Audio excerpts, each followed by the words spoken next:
Hello, this is Moscow calling from the... It was this deformed model of Marxism that was exported to communist parties around the world.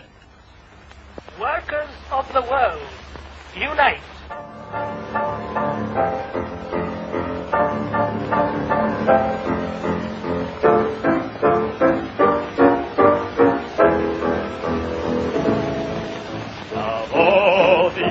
Давайте, энергии влекайте, навеки шагайте, шагайте, шагайте.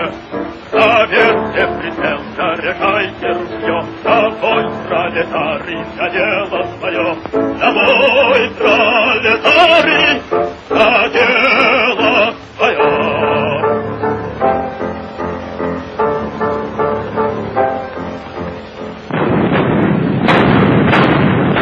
In 1939, Stalinism, the deformity of socialism, confronted fascism, the deformity of capitalism. As in the First World War, Russia faced Germany. But this time, Stalin's newly industrialized Soviet Union was finally victorious. The war cost 20 million Russian lives and confirmed Stalin as a world figure alongside Roosevelt and Churchill. The nameless beast of communism carved up post-war Europe with a man who had organized the war of intervention. The Soviet Union was now a world power. As the Soviet Union began to rebuild its industrial base shattered by the war, Stalinism congealed into a new system of exploitation. Like capitalism, there were the old divisions between manual and mental labor. Like capitalism, workers still labored for wages and incentives. And like capitalism, a surplus was extracted from their labor. But the property-owning capitalist class had been replaced by a privileged administrative class who controlled and disposed of the surplus because they were effectively in command of the state. The cement that held this system in place was a sentimental rewriting of the origins of the so-called workers' state in the heroism of the October Revolution. Its bland optimism and moral piety would almost certainly have been despised by both Marx and Lenin. This mythology was used to legitimize Stalin's caricature of socialism and to affirm him in command, the benign father of his people. In the aftermath of the war, it was this version of socialism that was imposed on Eastern Europe by conquest.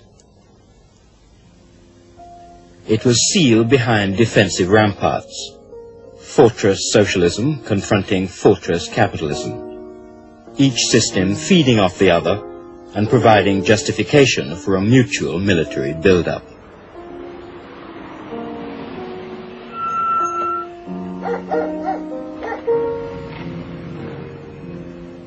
Can you make out any rank in the tower? I think the one on the right is a Lance Corporal, and the one on the left is either a junior sergeant or a sergeant. I think it's a sergeant.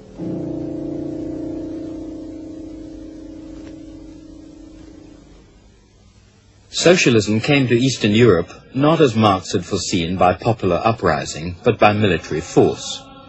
This was Stalin's version of internationalism, and this force was as much to hold people down under socialism as to raise them up. It was a force that brought the Baltic states into the Soviet Union and brought communism to Bulgaria, Czechoslovakia, Hungary, Poland, Romania, East Germany. Only Yugoslavia escaped to build its own radical brand of decentralized socialism. But despite the reassurance of the Red Army, these regimes have never been wholly secure. In Czechoslovakia, 40% of the population had voted for communism in the post-war elections. But in May 1968, after 2 decades of Stalinism, the Communist Party itself under Dubček tried to create socialism out of Stalinism. It is a true, real new spring in our country. Everyone feels it, and everyone wishes it. We want to see a truly democratic socialism. We don't want to restore capitalism, we don't want to restore private ownership. That's clear. We just want to continue in socializing the whole society and narrowing the gap between the theories about socialism and the practice in Czechoslovakia.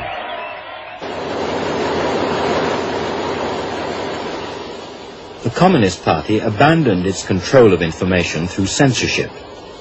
The free flow of information must have come as a profound shock after 2 decades of silence. It opened eyes and opened mouths, stimulating criticism and debate. The truth about the system could finally be acknowledged. The leadership even relaxed its monopoly of power, claiming, "The party cannot impose its authority. This has to be won again and again by party activity." But for the Soviet Union, as Marx would have put it, the force of argument was countered by the argument of force.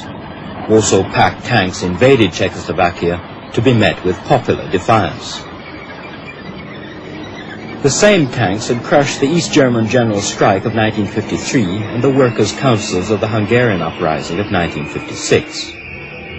Soviet soldiers, who had been told that they had come to save Czechoslovakia from CIA-backed counter-revolution, were faced with the non-violent protests of the mass of the Czech people.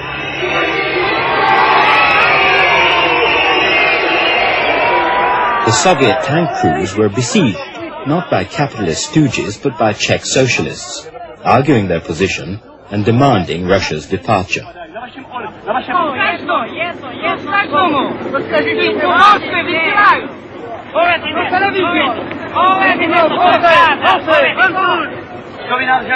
On the walls of Prague appeared a single word in Russian: why? The day after the invasion, under the noses of the Russians, 1,200 Czech communists met secretly in a factory to oppose the Soviet invasion. Delegate after delegate, many of whom had been party officials under the Stalinist regime of Novotny, denounced the Russians and called for their withdrawal. Communist Party is strongly against occupation. It means against Russians. I think it's only one who organized everything against occupants. I think it's Communist Party, it's Czech Communist Party. Maybe you are surprised about this fact, but it's reality. It took 18 months before control was finally re-established. Dubček's supporters were jailed or demoted, the reforms dismantled. For the masses, Western-style consumerism was offered to pacify opposition.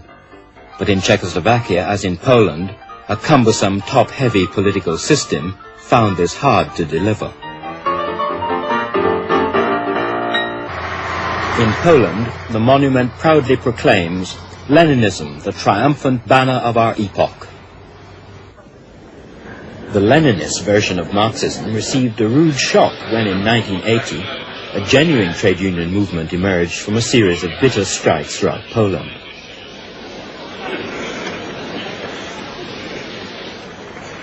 It's common to recognize in Solidarity the Catholic and nationalist opposition to Polish communism. But Solidarity was a profound threat, above all, because it gained the support of 3/4 of the Polish working class, even in the communist power base of the Silesian coalfields.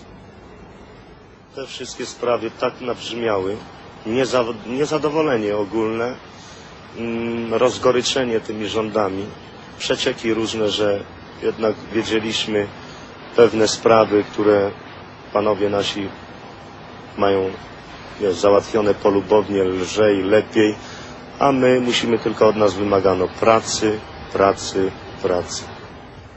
It was the renewal of class struggle between the workers and their so-called workers' state which made Solidarity such a powerful challenge. They proposed basic changes, echoing the Paris Commune, for genuine work-based democracy. They backed up their demands with the organized industrial power of the strike. Oni gimbają sobie z nas, panie. Z naszych, panie, petycji, z naszego wszystkiego. Mamy doświadczenie, że górnicy niech się nie wyłamują, panie, bo w 70 roku się wyłamali raz, na Gdańsku się krew lała naszych robotników, naszych braci, a górnicy poszli w niedzielę fadrowali. Ja się wstydziłem za nich, że sam górnikiem byłem. Wstydziłem się.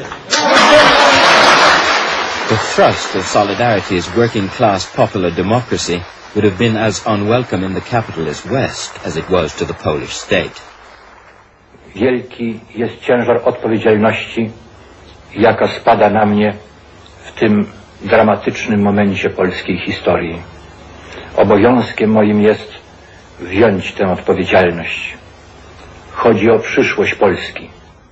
During the suppression of the East German uprising of 1953, the communist poet Bertolt Brecht had suggested, helpfully, that if the government had lost confidence in the people, perhaps it should dissolve the people and elect another one. Today it seems as if the Polish state would like to bury Solidarity and elect another, more compliant working class.